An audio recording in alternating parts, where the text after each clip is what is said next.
दोस्तों आज हम बात करने जा रहे हैं सीएसके वर्सेज लखनऊ के बारे में। आईपीएल में 2024 में ये मैच खेला गया था, मैच नंबर 39। और इसमें जिस तरह से रोमांच पैदा हुआ, जिस तरह से इसमें खिलाड़ियों ने आज परफॉर्मेंस दिया, वो वाकई काबिल तारीफ था। इसमें दो खिलाड़ियों ने शतक जड़ा, एक थे ऋतुराज गायकवाड़ और दूसरे थे मार्क स्टोइनिस। तो इस पूरे मैच को हम इस वीडियो में कवर करने जा रहे हैं दोस्तों। तो इस तरह से टॉस जीता था पहले लखनऊ ने और फील्डिंग करने का उन्होंने फैसला किया था। इस तरह से सीएसके को बल्लेबाजी करने का उन्होंने न्योता दिया और ये मैच चिन्नास्वामी स्टेडियम चेन्नई में ही खेला जा रहा था। और मार्क स्टोइनिस नाबाद 124 और निकोलस पूरन 34 रनों की शानदार पारियों की मदद से लखनऊ सुपर जायंट्स ने मंगलवार को आईपीएल के 39वें मुकाबले में चेन्नई सुपर किंग्स के 6 विकेट से हरा दिया। इस हार के बाद चेन्नई की टीम पॉइंट्स टेबल में टॉप 4 से बाहर हो गई। प्लेयर ऑफ द मैच का पुरस्कार शानदार टीम को जीत दिलाने वाले मार्क स्टोइनिस को दिया गया। 211 रनों के लक्ष्य का पीछा करने उतरी लखनऊ सुपर जायंट्स की शुरुआत खराब रही और उसके सलामी बल्लेबाज क्विंटन डिकॉक शून्य को विकेट गंवा दिया। उन्हें दीपक चहर ने बोल्ड आउट किया। उसके बाद कप्तान केएल राहुल 14 गेंदों पर 16 रन बनाकर पवेलियन लौट गए। देवदत्त पडिक्कल 13 रन बनाकर आउट हुए। मार्क स्टोइनिस और निकोलस पूरन ने पारी को संभाला और दोनों बल्लेबाजों के बीच 70 रनों की साझेदारी हुई। निकोलस ने 15 गेंदों में 3 चौके और 2 छक्कों की मदद से 34 रन बनाए। मार्क स्टोइनिस ने 63 गेंदों में 13 चौकों और 6 छक्कों की मदद से नाबाद 124 रनों की पारी खेली। दीपक हुड्डा 6 गेंदों पर 17 रन बना करके नाबाद रहे। लगभग 213 रन बनाकर मुकाबला 6 विकेट से जीत लिया। चेन्नई की ओर से मथीशा पथिराना को 2 विकेट मिले। दीपक चहर और मुस्तफिजुर रहमान को 1-1 विकेट मिले। इससे पहले ऋतुराज गायकवाड़ नाबाद 108 की शतकी और शिवम दुबे 66 रनों की अर्धशतकीय आतिशी पारियों के दम पर चेन्नई सुपर किंग्स ने लखनऊ सुपर जायंट्स को जीत के लिए 211 रनों का लक्ष्य दिया था। तो इस तरह से चेन्नई सुपर किंग को पहले बल्लेबाजी करने का मौका तो मिला था, लेकिन उन्होंने 20 ओवर में 210 रन 4 विकेट खो करके बनाए थे। इसमें अजिंक्य रहाणे ने 3 बॉल उन्होंने लिए 1 रन बनाने के लिए और ऋतुराज गायकवाड़ ने 108 रन बनाए 60 गेंदों पर 12 चौका और 3 छक्कों की मदद से। वाकई जिस तरह से ऋतुराज गायकवाड़ बल्लेबाजी कर रहे थे, बहुत ही मज़ा आ रहा था देख करके वो कि इस तरह से युवा बल्लेबाज बल्लेबाजी कर सकता है। और बहुत ही कम गेंद 60 गेंदों में 108 रन की पारी उन्होंने खेली। और उसके बाद शिवम दुबे, मैं तो इनको भाई कॉपी कट मानता हूँ युवराज सिंह का। जिस तरह से ये बल्लेबाजी करते हैं और लंबे लंबे छक्के लगाते हैं, देख करके दिल खुश हो जाता है। बल्कि ये भी महसूस होता है कि जैसे युवराज सिंह दोबारा से टीम में वापस आ गए हैं और दोबारा से क्रिकेट खेल रहे हैं। तो मुझे तो हर बार ऐसा ही लगता है जब वो बल्लेबाजी करते हैं। और उन्होंने शानदार 66 रन बनाया, 27 गेंदों का सामना किया, 3 चौके और 7 छक्कों की वजह से, जिसमें उनका स्ट्राइक रेट 244 रनों का था। और धोनी भाई जो आए और उन्होंने 1 गेंदों का सामना किया और 4 रन बनाए। थोड़ा धोनी को लेकर के मैं कहना चाहूँगा, ठीक है आप बहुत बड़े खिलाड़ी हैं, आपको फेम बहुत ज़्यादा है और लेकिन जिस तरह से आप बल्लेबाजी कर रहे हैं, अगर आप अच्छा खेल रहे हैं तो आपको ऊपर आना चाहिए और आपको बल्लेबाजी ऊपर आकर के करना चाहिए। क्योंकि 1 गेंद 2 गेंद 3 गेंद के लिए बस आप आते हैं और पूरे मैच में आकर के 2-4-10 रन बना करके आप सोचते हैं कि इससे आपकी टीम का भला होने वाला है। तो 2024 में इस तरह से आप नई चीज़ें बहुत ज़्यादा बदल चुकी हैं। अगर आप इतने हिटिंग पावरफुल कर सकते हैं तो आप 15-12 ओवर के अंदर भी आ सकते हैं और वहाँ से आकर के आप अपने टीम के लिए उपयोगी रन बना सकते हैं। लेकिन आप इस तरह नहीं करते हैं, बल्कि आप इंतज़ार करते हैं 20वें ओवर का, 19वें ओवर का। अगर 18वें ओवर में भी कोई खिलाड़ी आउट हो जाता है तो फिर भी आप किसी और को भेज देते हैं। और ये तरीका मेरे हिसाब से, मुझे तो ये सही नहीं लगता भाई। मुझे तो यही धोनी साहब की बल्लेबाजी और धोनी का टीम में होना मुझे तब बोझ लगने लगा है।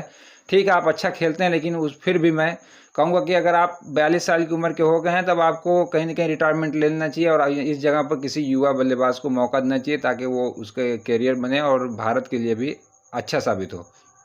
अब शायद आप सोच सकते हैं कि मैं धोनी की मुखालफत कर रहा हूँ। नहीं, धोनी की मुखालफत नहीं कर रहा हूँ।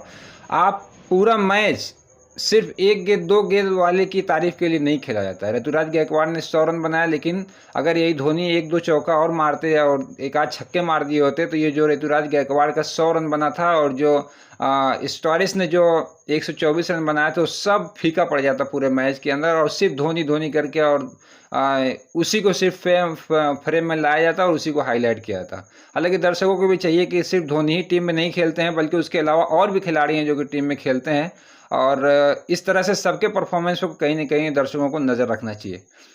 ऋतुराज गायकवाड़ 108 रन बनाए, उन्होंने अच्छी कप्तानी की, अच्छी उन्होंने बल्लेबाजी करी, लेकिन धोनी साहब अगर ऊपर आते और इस तरह से अगर वो कुछ अच्छा करते तो कहीं न कहीं चेन्नई के लिए भी अच्छा होता। और चेन्नई तो अब तो सुपर 4 से भी बाहर होने के पूरे कगार पर खड़ी है, और उनका जो परफॉर्मेंस रहा है, जिसको हम बोल सकते हैं उनका घमंड जो था कई सालों से, अब वो चकनाचूर हुआ है। अब धोनी ने कप्तानी शुरू में ही छोड़ दी, अब क्यों छोड़ दी, कैसे छोड़ दी, क्या वजह थी, तो धोनी बता सकते हैं। और इसमें कहीं न कहीं जो ऋतुराज गायकवाड़ है अब उसमें बलि का बकरा बन रहे हैं, और एक युवा खिलाड़ी जो अच्छा परफॉर्मेंस अपने दम पे तो कर रहा है, लेकिन उसके जो और खिलाड़ी हैं वो अच्छा परफॉर्मेंस नहीं कर रहे हैं।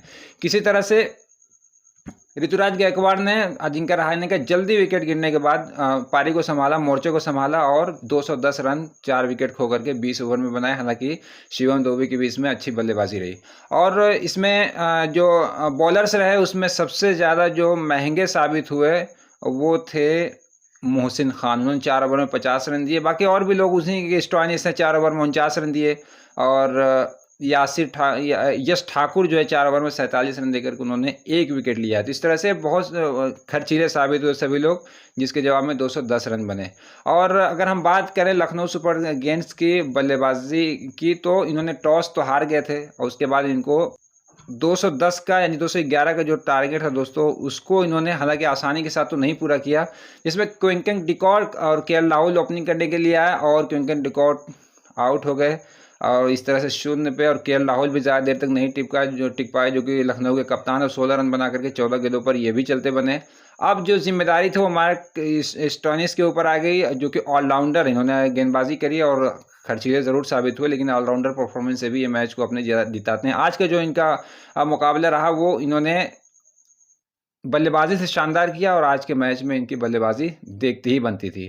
तो स्टोइनिस जो कि नॉट आउट रहे, 124 रन बनाए, 63 गेंदों का सामना किया, 13 चौके और 6 छक्के लगाए 196 के स्ट्राइक रेट से। लेकिन जो ऑस्ट्रेलियन खिलाड़ी की जो परफॉर्मेंस होती है, जो इनका मामला होता है भैया, वो बहुत ही टॉप क्लास का होता है। ये तभी खेलते हैं जब इनको ज़रूरत पड़ती है, और जब वो ये खेलते हैं तो भाई फिर किसी के बस की बात नहीं है कि आप मैच को जीतने से रोक सकें, क्योंकि जिस हिसाब से बल्लेबाजी कर रहे थे और जिस तरह से इन्होंने मुस्तफिजुर रहमान की पिटाई करी, और जिस तरह से ये लगातार हिट पे हिट लगाए जा रहे थे, तो उससे ये दिखाई पड़ रहा था दोस्तों कि ये बहुत ही डेंजरस खिलाड़ी हैं मार्क स्टोइनिस, और उन्होंने वर्ल्ड कप से पहले फिर से साबित किया है कि हम खतरा साबित हो सकते हैं वर्ल्ड कप के T20 वर्ल्ड कप में।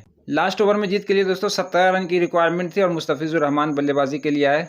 हालांकि उससे पहले 19वें ओवर में हुड्डा ने भी जानदार बल्लेबाजी करी, उनके 17 ही रन 6 गेंदों पर, वो भी बहुत ज़्यादा अहमियत रखते थे, और जीत में उन्होंने भी बहुत अच्छा रोल निभाया।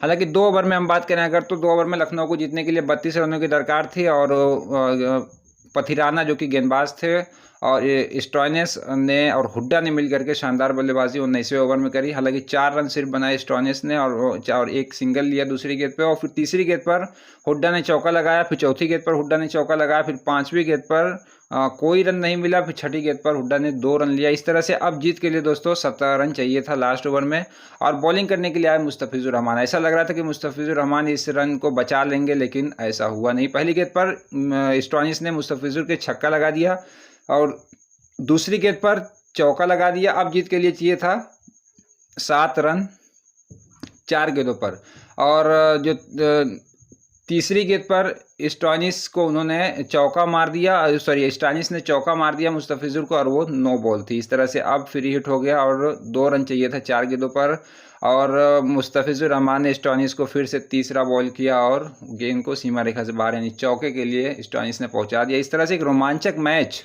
अपनी झोली में स्टोइनिस ने कर लिया, और जिस तरह से स्टोइनिस बल्लेबाजी कर रहे थे वो वाकई देखते ही बनता था। और इस तरह से 124 रन बना करके स्टोइनिस नॉट आउट रहे, और उन्होंने सबसे बड़ा स्कोर बनाया चेस करते हुए। मार्क स्टोइनिस को प्लेयर ऑफ द मैच का भी अवार्ड दिया गया। तो इस तरह से दोस्तों ये मैच नंबर 39 और 23/4/2024 को शाम को खेला गया था।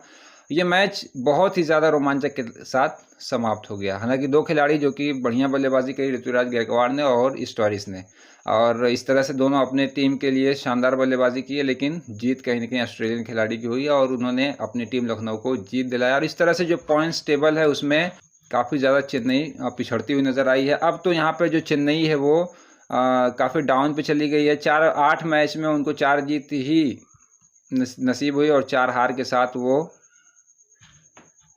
5वें पायदान पे पहुंच गए हैं। राजस्थान अभी भी टॉप पर बनी हुई है 14 पॉइंट के साथ, कोलकाता नाइट राइडर्स 10 पॉइंट के साथ और सनराइजर हैदराबाद 10 पॉइंट के साथ और लखनऊ सुपर किंग्स ये 10 पॉइंट के साथ अभी चौथे स्थान पर बनी हुई है। इस तरह से दोस्तों एक रोमांचक मैच कहीं न कहीं खत्म हुआ, लेकिन जिस तरह से स्टोइनिस पीट रहे थे मुस्तफिजुर रहमान को लास्ट ओवर में 17 रन जब चाहिए था वो देखते बनता था, क्योंकि कॉन्फिडेंस लेवल इतना हाई था ऑस्ट्रेलियन खिलाड़ी स्टोइनिस का कि लग ही नहीं रहा था कि ये मैच कहीं भी हार सकते हैं। तो इस तरह से दोस्तों एक शानदार मैच का एंड हुआ और मैन ऑफ द मैच भी स्टोइनिस को दिया गया और कहीं न कहीं शानदार जो मैच दर्शक देखने आए थे उनका भी पैसा वसूल हुआ। इसमें मैं एक बात कहूँ महेंद्र सिंह धोनी की दोस्तों, तो अब कहीं न कहीं महेंद्र सिंह धोनी का जो जादू है वो अब थोड़ा सर चढ़ के अब तो नहीं बोल रहा है। हालांकि जो दर्शक है वो उनको चाह रहे हैं और 2 ही 4 गेंद के लिए वो ग्राउंड में आते हैं। मुझे ऐसा लगता है कि 2-4 गेंद के लिए ग्राउंड में आना ये कहीं न कहीं एक बोझ वाली बात है और दर्शक 1-2 गेंद के लिए अगर आपको देखना चाहते हैं, उसमें कभी ऐसा होता है कि आपको बल्लेबाजी भी नहीं मिलती है।